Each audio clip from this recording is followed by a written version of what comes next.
You're watching the HUAWEI Nova 8 Pro disassembly, and if you need any tools, there are links in the description.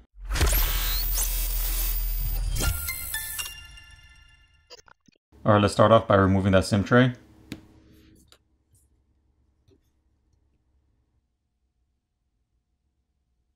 Next, we need to use a hairdryer or a heat gun to heat up the back plate so we can loosen up the adhesive underneath, and then we're going to use a plastic pry tool to pry the back plate off.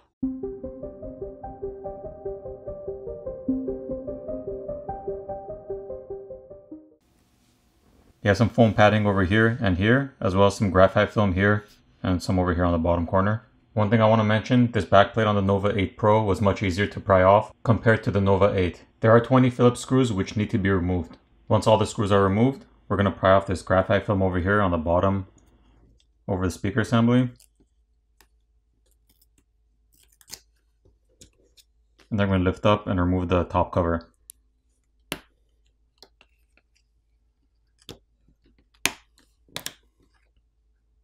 So taking a look at the top cover, you have your NFC antenna located right here. You also have a large sheet of graphite film over here, which covers your battery as well as a portion of the motherboard. And the graphite film basically helps transfer heat. You also have your LED flash located right here. Taking a look at the other side, you have some more graphite film over here. And you can see the LED flash board located right here, as well as the contacts over here on the other side for the NFC antenna. Now it's time to disconnect the battery cables. And this battery does have two cables. We have one on the right side and one on the left. Once those are disconnected, we can disconnect the rest of the cables.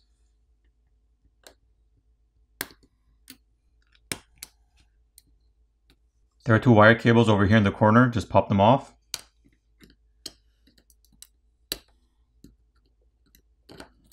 And then we can disconnect and remove the front facing cameras.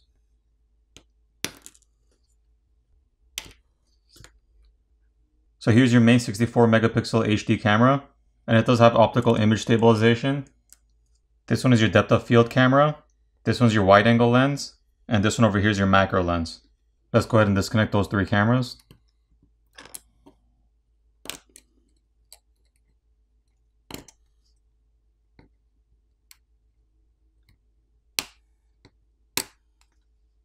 Now we can lift up and remove the camera assembly. These three cameras are sitting on a plastic bracket. There is one Phillips screw over here on the top holding the main board down. Once that screw is removed, we can lift up and remove the main board. Here is a better look at the front of the board. You have your primary microphone located here on top. And here's a look at the back. We have some thermal paste over here and over here on this shield. Once that shield is removed, we can see some thermal paste on top of the processor, RAM, and a few of the other chips. Alright, let's go ahead and remove the speaker assembly.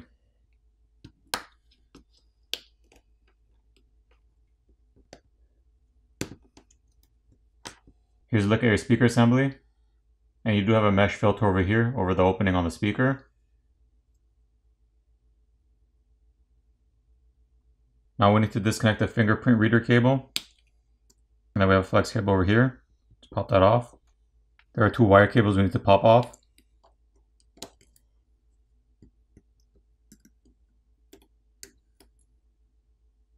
Now we can lift up and remove the charger port board.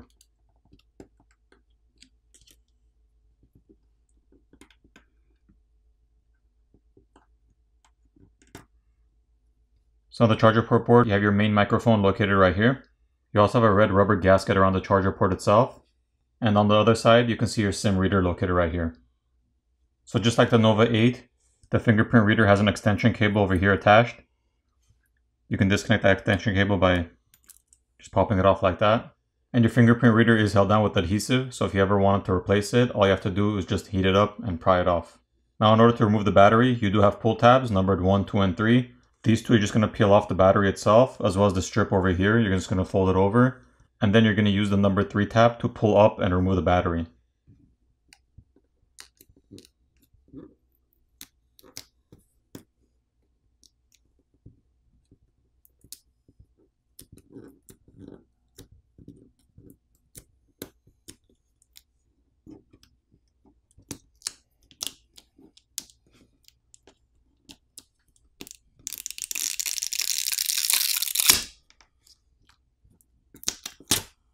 And again, like the Nova 8, it does seem to be a single battery. There's no seam or separation in the middle, making it two batteries. So there is two cables basically charging one battery. And I'm assuming that's how they get that 66 watt fast charging. And just to note, you would be able to use this battery in the Nova 8. So if you wanted to upgrade the Nova 8 battery, this would fit in the battery compartment of the Nova 8 and it would work just fine. I'll be posting a separate video regarding that. So make sure you subscribe and check back if you're interested in seeing that. And here's a look at the back.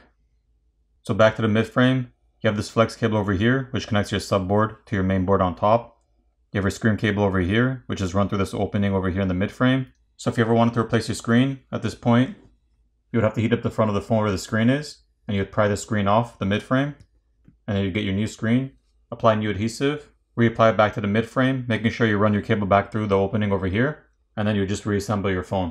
You have your vibrator motor located over here on the bottom corner. You have your flex cable over here for your volume key and power button. Your earpiece speaker is located over here on top, and your proximity sensor board is located over here.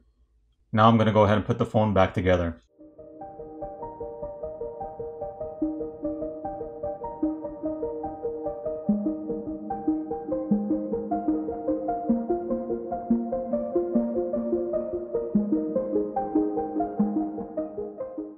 Once all your screws are back in place, apply new adhesive, and then reapply your back plate.